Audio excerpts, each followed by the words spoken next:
Po ba talagang pumasok yon under the articles of impeachment, yung naging pagbabanta niya sa ating presidente? Yeah, ano yun, grave threats yun eh. I think it constitutes grave threats.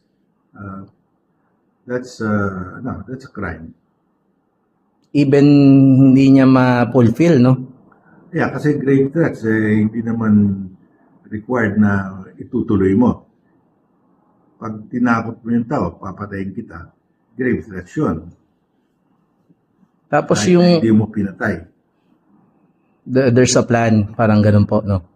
Yung you threaten to kill someone,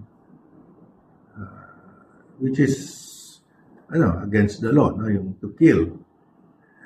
Yung threat mismo, that's also against the law kasi dapat you should not threaten anyone of a crime. Tapos po, pagdating naman po kasi sa impeachment, some are saying na it is a political process more than a legal process.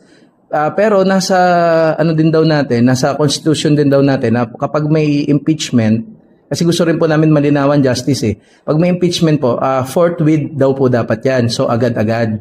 Pero sa Senado po kasi ngayon, medyo parang gustong i-delay, siguro after elections na lang daw. So ano po yung opinion nyo lang po dun? Well, forthwith, ang tingin ko, as soon as reasonably possible. Yung dalawang impeachment cases, yung kay President Estrada at kay CJ Corona, between 1 to 2 months ang gap bago nag-umpisa yung trial. Malagay ko yun, okay na yun for 1 to 2 months. Pero yung gagawin mo 5 months from now in the next Congress mo, ang medyo matagal. Ang unreasonable na.